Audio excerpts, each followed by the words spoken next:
बर लिया आपने, आपको आप में बर लिया।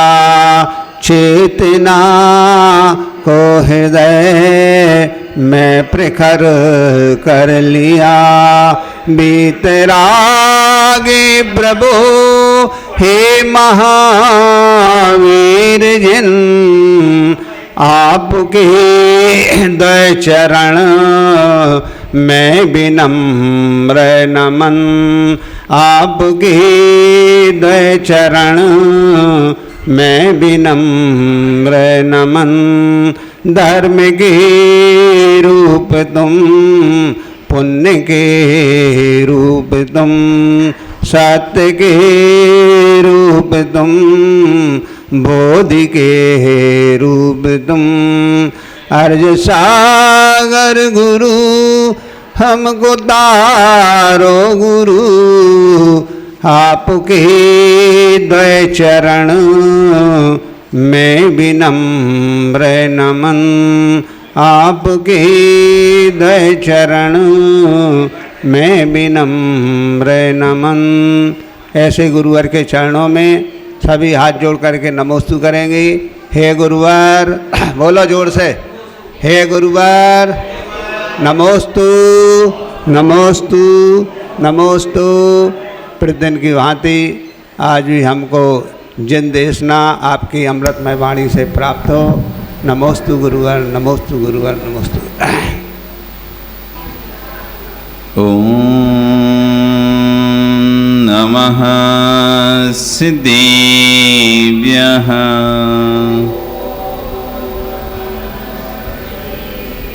ओम नमः सिद्धेभ्यः।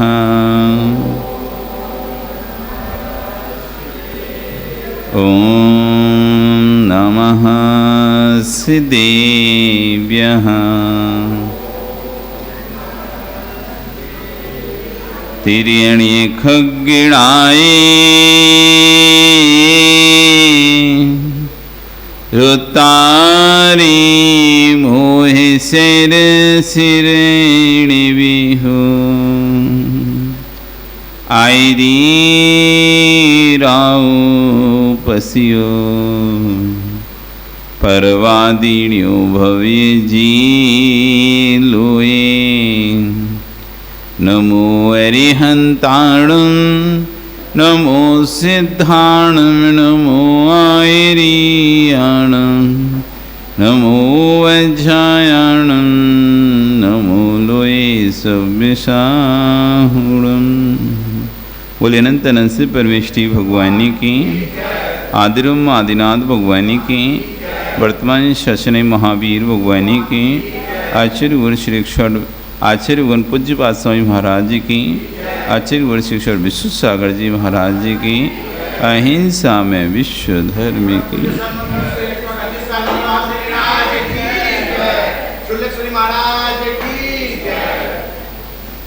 बंधु, वर्तमान शासन नहीं, वर्धमान स्वामी के शासन में तीर्थंकर प्रभु की चरण निष्ठा में बैठकर हम सभी यहाँ जिन देशना का श्रवण कर रहे हैं।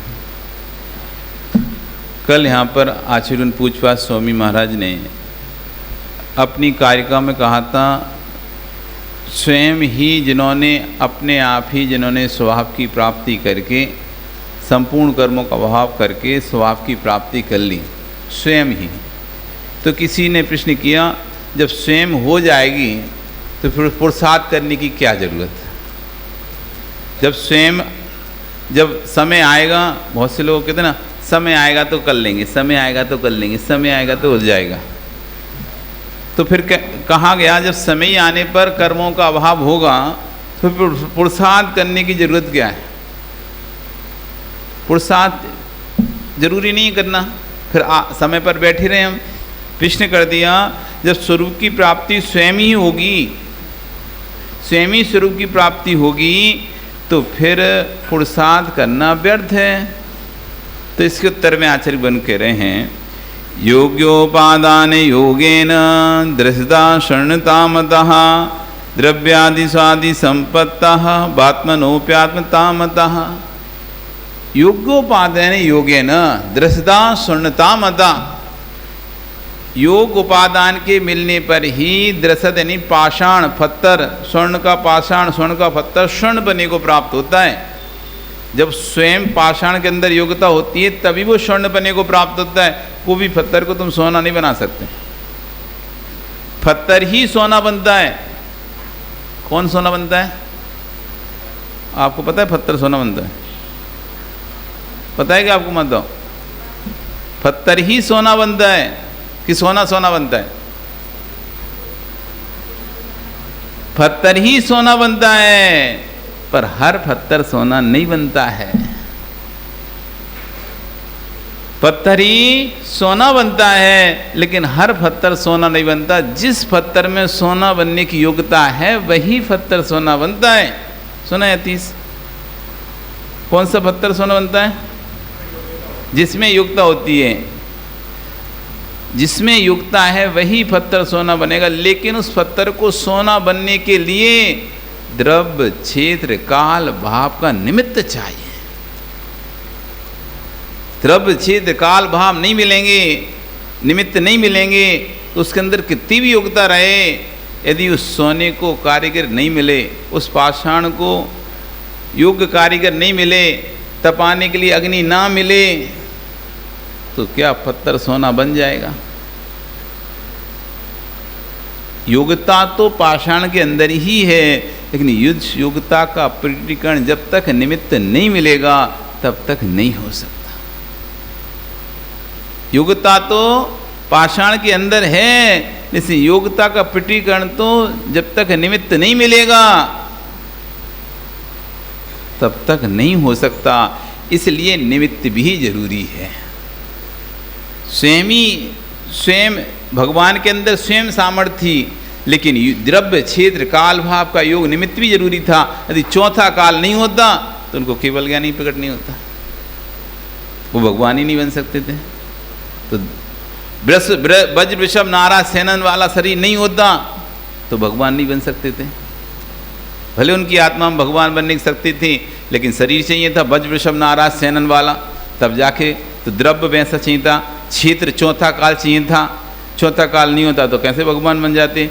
द्रव्य चाहिए था, शरीर, द्रव्य, क्षेत्र, काल, काल चाहिए था। भरत क्षेत्र में भरत क्षेत्र चाहिए था।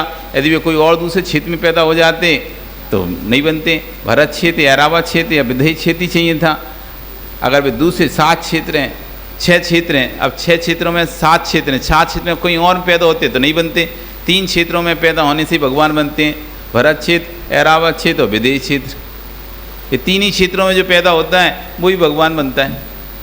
यदि भूभूमि में पैदा हो जाते, भूभूमि क्षेत्र में पैदा हो जाते, भगवान नहीं बन सकते थे।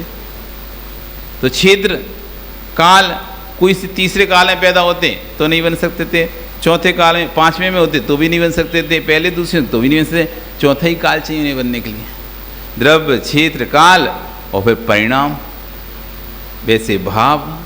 तो इनकी भी आवश्यकता है। आचार्य कह रहे हैं कि हमें यहाँ पर स्वयं ही स्वाप की प्राप्ति होती है। ये उपादान दृष्टि से कथन है। रोटी ही, आटा ही रोटी बनता है, चकल बेलना रोटी नहीं बनते। कौन रोटी बनता है? आटा ही रोटी बनता है। आटे के अंदर ही योग्यता होगी तो रोटी बनेगी, आटे में योग्यता नहीं होगी रोटी बनने की तो नहीं बन पाएगा। वो मोटा मोटा निकाल लेते हैं चाल के, पीसते हो आटा तो बाद में ऐसा मोटा मोटा निकल आता ना, और बाकी रख लेते हो, उससे रोटी नहीं बनती आपकी। रोटी के लिए आपको जैसा आटा चाहिए उसी से बनती है, और ज़्यादा मोटा आटा देगा तो रोटी नहीं बनेगी, पंजीरी बन जाएगी। रोटी नहीं बना पाओगे इससे तुम। उसको में वैसी योग्यता चाहिए, पर योग्यता तो है आटे के अंदर रोटी बनने की, लेकिन बनाने वाला नहीं है। बनाने वाला नहीं है तो भी रोटी, आटा रोटी नहीं बन पाएगा। तो दोनों चीज़ें, उपादान और निमित्त। उपादान यानी स्वयं की शक्ति, उपादान यानी स्वयं की शक्ति, निमित्त यानी उस शक्ति को प्रकट करने की में सहयोगी, उस शक्ति को प्रकट करने में सहयोगी, उसको कहते हैं निमित्त। और निमित्त तभी निमित्त बनता है जब वो कार्य को कर दे। कार्य को नहीं कर पाए तो निमित्त भी नहीं होता। निमित्त तभी निमित्त कहलाता है जब वो किसी कार्य को, जिस कार्य को में, जैसे किसी के अंदर कोई कार्य करने की योग्यता है, ठीक है, अब वो कार्य जब हो जाएगा और जिसके निमित्त से होगा, यानी जिसके कारण, तब वो उसके लिए निमित्त बनेगा, और नहीं तो नहीं बनेगा।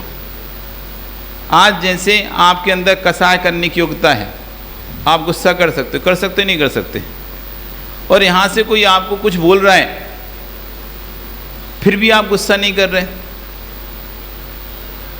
तो वो आपके लिए निमित्त बन रहा है कि नहीं बन रहा? नहीं बन रहा। वो चाहता है, कोई चाहता है मैं कुछ बोलूँ और सामने वाला गुस्सा करे।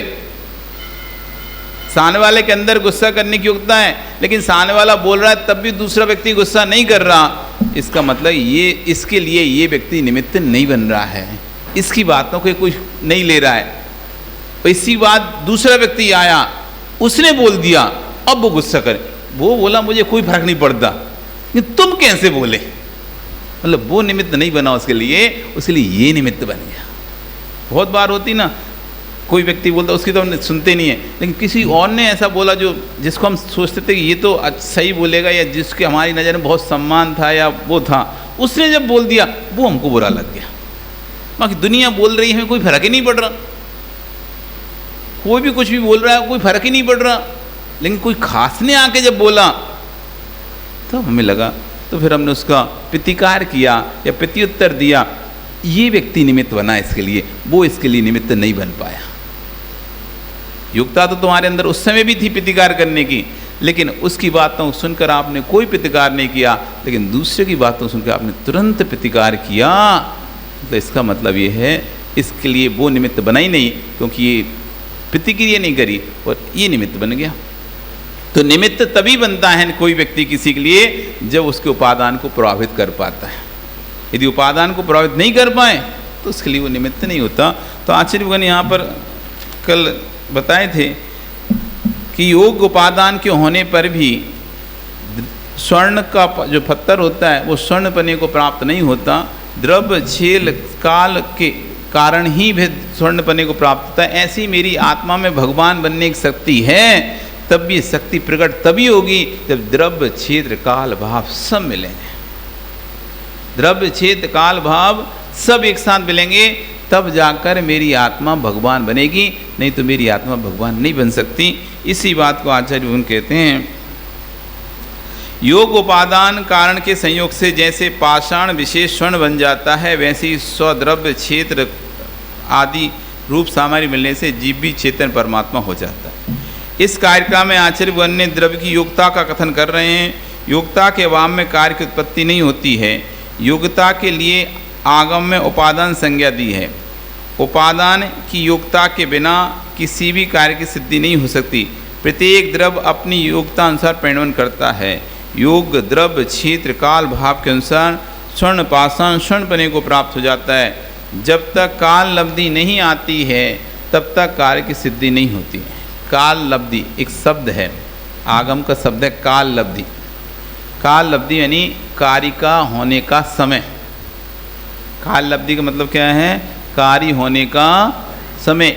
हर कार्य अपने समय पे ही होगा, हर कार्य अपने समय पे ही होगा। जैसे संतान का जन्म अपने समय पे ही होगा, तुम्हारे हिसाब से नहीं होगा। तुम सोचो कि आज जन्म हो जाए, कल जन्म हुआ, उसको जो परिपक्वता एक स्वस्थ संतान के लिए, एबनॉर्मल नहीं, जो नॉर्मल संतान का जो जन्म होता है उसके लिए जितनी परिपक्वता चाहिए, 8 महीने 9 महीने की जो परिपक्वता, 9 महीने की परिपक्वता मानी जाती है, वो 9 महीने बाद ही जन्म होता है स्वस्थ संतान। अस्वस्थ संतान या पीड़ा को सहन नहीं करने के कारण ऑपरेशन से कर लेना वो अलग विषय हो गया। लेकिन स्वस्थता का जो है, इसे कह रहे हैं काल लब्धि जो है समय की योग्यता है, मतलब समय है कार्य होने का समय। कह रहे जब जिसका कार्य होने का समय होता है वह उसकी काल लब्धि होती है, उसी समय कार्य की सिद्धि होती है। व्यक्ति कितना भी पुरुषार्थ कर ले पर काल लब्धि के आए बिना, निकालें समय के आए बिना कार्य नहीं होता। व्यक्ति दम करता है कि मेरे अनुसार कार्य होगा। मेरे भाई क्यों व्यर्थ में अहंकार करके दुखी होकर कर बंद करता है? क्या तू द्रव्य की स्वतंत्रता का नाश कर सकता है? भगवान कुंद कुंद स्वामी ने समय सार में लिखा है, अन्य द्रव्य से अन्य द्रव्य में गुण उत्पन्न नहीं किए जा सकते। इसलिए सिद्धांत है कि सभी द्रव्य अपने स्वभाव से ही उत्पन्न होते हैं और अपने स्वभाव से ही परिणमन करते हैं। लोग कह रहे हैं कोई किसी का परिणमन नहीं कर सकता। हमको लगता है कि हम इसको बदल देंगे। आप क्या बदल रहे हो? उसका ही बदलने का समय आया है, इसलिए वो बदला है। हमको लगा कि हमने बदला है, हमको लगा कि हमने बदला है किसी वस्तु को, हमने किया है। आपने नहीं किया, वैसा ही समय आया था, उस वस्तु का परिणमन वैसा ही होना था। एक श्वान था, एक बैलगाड़ी के नीचे बैठा था। बैलगाड़ी खड़ी हुई थी, श्वान बैठा हुआ था। थोड़ी देर बाद श्वान उठा और चलने लगा। जैसे ही चला, बैलगाड़ी भी चलने लगी। अब कोइंसिडेंस ऐसे ही मिला कि उसका भी उठ के चलना हुआ और बैलगाड़ी का भी आगे बढ़ना हुआ उसी समय। फिर थोड़ी दूर जाकर श्वान रुक गया और ऐसा कोइंसिडेंट हुआ कि बैलगाड़ी भी रुक गई। अब उस श्वान को क्या लगता है, मैं चला तो बैलगाड़ी चली और मैं रुका तो बैलगाड़ी रुकी। एक गांव में एक माँ थी, उसके पास एक मुर्गा था। पूरे गांव में एक ही मुर्गा था और सुबह जैसे मुर्गा भाग देता था और सूरज उगता था। मुर्गा भाग देता था और सूरज उगता था। उस माँ को क्या लगता था कि मेरा मुर्गा भाग देता है तो सूरज उगता है, यदि मेरा मुर्गा भाग ना दे तो सूरज भी ना उगे। तो बड़े अहम में रहती थी। तो जब भी कुछ से लड़ाई झगड़ा होता था तो धमकी देती, मैं अपने मुर्गा को ले जाऊंगी, फिर बैठे रहना अंधेरे में तुम लोग, मैं अपने मुर्गे को ले जाऊंगी, फिर बैठे रहना अंधेरे में। एक बार बहुत लड़ाई हो गई उसके साथ गांव में, तो बोलती अब तो मैं यहाँ रुकूंगी नहीं, तुम लोग रहना अंधेरे में। और अपने मुर्गे को लेकर दूसरी जगह पहुँच गई और वहाँ उसने जैसे मुर्गे ने भाग दी तो वहाँ बात हुई। तो सोचती है देखो अब वो गाँव के लोग मुझे याद कर रहे हैं, अंधेरे में बैठे होंगे। क्यों? मुर्गा तो मैं इधर लेके आए, सूरज तो इधर उगा है। तो वही स्थिति हमारी है। क्या उस गांव में सूरज नहीं उगा होगा? उस गांव में ही सूरज, लेकिन हमारी स्थिति इस तरह की हो गई कर्तव्य की, यदि हम नहीं करेंगे तो नहीं होगा, हम नहीं करेंगे तो ये काम हो ही नहीं सकता। ऐसा भाव हमारे दिमाग में बैठ चुका है। कर्तृत्व बने का आचार्य कह रहे हैं दिमाग में भाव बैठ सकता है। व्यर्थ में अहंकार मत करके दुखी मत हो।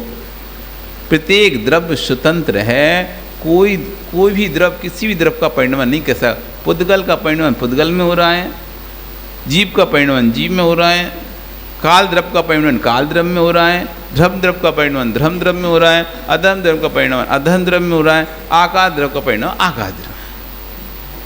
हम इसे सोचें कि हम इसको पैक करके रख लें, माइक को नया खरीद के लाए और पैक करके रख लें, अभी पुराना ना हो। तो बताओ पुराना हुआ कि नहीं हुआ? तुम सोचो हम इसका उपयोग नहीं करें। कोई वस्तु आप ला के रख लो और हम इसका उपयोग नहीं करें।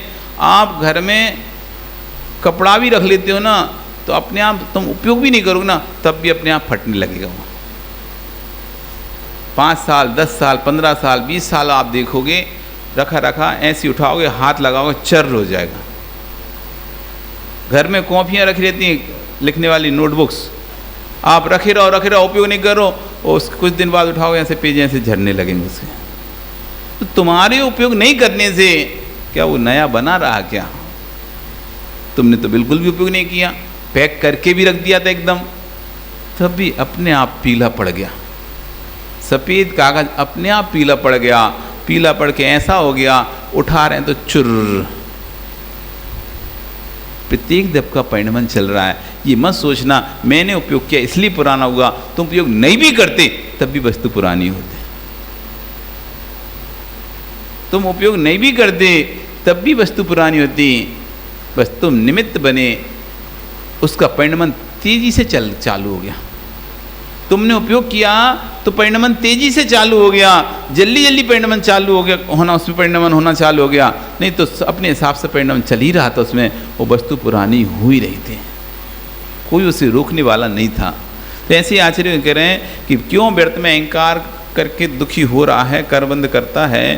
क्योंकि प्रत्येक तू समझता नहीं है, प्रत्येक देव की स्वतंत्र है, तुम द्रव्य की स्वतंत्रता का नाश नहीं कर सकते। अन्न द्रव्य से अन्न द्रव्य में ना तो कोई गुण उत्पन्न किए जा सकते, ना अन्न द्रव्य से अन्न द्रव्य के कोई गुण नाश किए जा सकते। इसलिए सिद्धांत सभी द्रव्य अपने अपने स्वभाव में उत्पन्न होते हैं।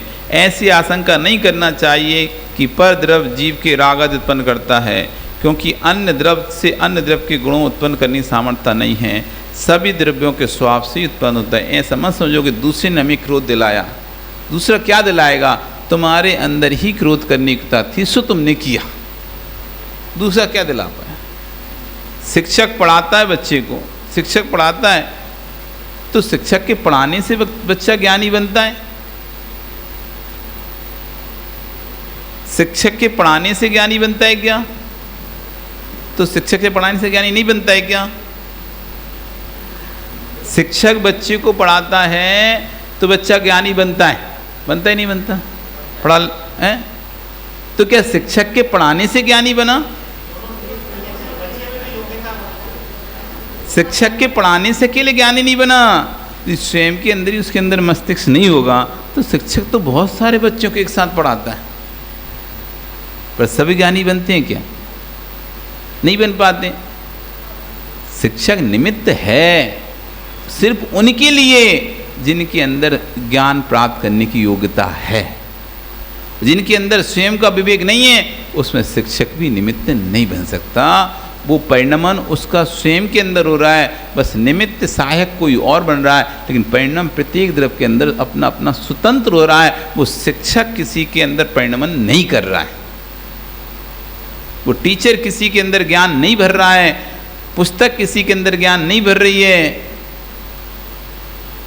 स्वयं का ही क्षोभसम जो है, जितना हम शांत रहेंगे, जितनी कसाएं कम होंगी, जितने परिणाम शांत रहेंगे, स्वतः ज्ञान बढ़ता जाएगा। ज्ञान की विशेषता है, ज्ञान विशुद्धि से बढ़ता है, पढ़ने से नहीं बढ़ता, पढ़ने से नहीं बढ़ता, विशुद्धि से बढ़ता है। जितनी ज़्यादा विशुद्धि होगी, जितना ज़्यादा शांत रहेगा जीव, जितना ज़्यादा अपने आप को रिलैक्स फील करेगा, जितना स्ट्रेस उसे कम होगा, मेंटली स्ट्रेस जितना कम लेगा, उतना ज्ञानी होगा। और जितना ज़्यादा लोड दिमाग में पड़ता जाएगा उतना भूलता जाएगा। आप अपना याद करो, जब छात्र अवस्था आपकी थी उस समय आपको क्या क्या याद नहीं हो जाता था। पूरा पूरा एक एक दो दो पेज के निबंध, एक दो पेज के सीधे सीधे प्रश्न के उत्तर याद हो जाते थे। अभी आपको एक श्लोक याद करने दें तो आप भूल जाओगे, याद ही नहीं हो पाएगा तुमको एक श्लोक। और पहले आप कैसे खटखट खटखट पूरे इतनी मोटी किताब, हाँ पूछ लो कहीं से भी कोई भी प्रश्न, कितनी मेमोरी शार्प थी। क्यों? क्योंकि उस समय आपको लोड नहीं था, कोई टेंशन नहीं थी, सिर्फ पढ़ाई करना है और कुछ करने नहीं है। ना कमाने की टेंशन थी, ना परिवार की टेंशन थी, ना किसी को मनाने की टेंशन थी, ना किसी को रुलाने की टेंशन थी, कोई विकल्प ही नहीं था। लेकिन जैसे जैसे आप बड़े होते गए, जैसे जैसे आप बड़े होते गए, वैसे चिंताएं आपको घिरती गई और आज स्थिति ऐसी है, आपसे कहा जाए एक श्लोक रोज याद करना है, आपके सिर में टेंशन हो जाएगी। एक श्लोक वो तो कैसे याद होगा, वो नहीं हो पाएगा याद, इसलिए वो तो नहीं कर सकते तुम। या 30 रोज एक श्लोक याद, क्यों? अभी तो तुम्हारे पास कुछ चिंता भी नहीं है तो तुम मना कर रहे हो। जब चिंता आ जाए, चिंता तो मनीष से पूछो क्या होती है, कमाने की, मनाने की। अभी तो तुम्हें कुछ भी नहीं है चिंता है। हाँ, इसको पूरे गांव की चिंता है, अपनी नहीं है, पूरे गांव की चिंता है, इसलिए याद नहीं कर पाओ। कर सकता है बस। जैसी निश्चिंत व्यक्ति होगा, उसका दिमाग जैसी शांत होता है, ज्ञान का क्षोभसम बढ़ने लगता है। इसलिए दिगंबर मुनिराज ज़्यादा ज्ञानी होते हैं।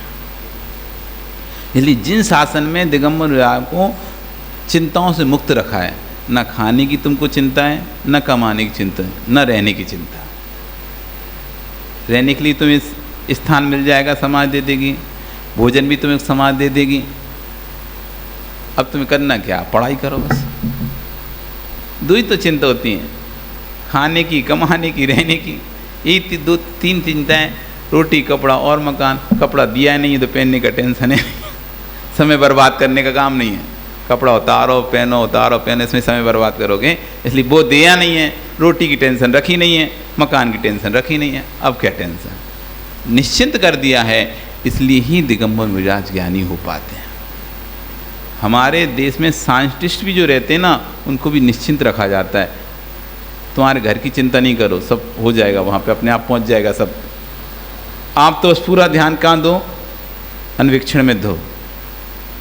आप तो पूरा ध्यान नए आविष्कार में दो, क्योंकि घर की चिंता लगी रहेगी तो यहाँ आविष्कार नहीं कर पाओगे। वो देश की वैज्ञानिक हैं तो मुनिराज वीतराग वैज्ञानिक हैं। इसलिए हमारे जिन शासन का दूसरा नाम है वीतराग विज्ञान। जिन शासन का दूसरा नाम क्या है? वीतराग विज्ञान। इसका नाम है वीतराग विज्ञान। और जो मुनिराज हैं वो वैज्ञानिक हैं। जैन धर्म हमारा विज्ञान है, तो इस विज्ञान में खोज करने वाले वैज्ञानिक दिगंबर मुनिराज हैं। और जब ये दिगंबर मुनिराज वो जैन विज्ञान की खोज करते हैं तो भगवान बन जाते हैं। इसमें जब खोज में उतर जाते हैं तो फिर वो भगवान बन जाते हैं। यही हमारे जैन धर्म है। आज आपका सन, कल फिर आओगे, फरिया रही तो फिर चर्चा यहाँ पर और करेंगे। बोली भगवान महावीर स्वामी की।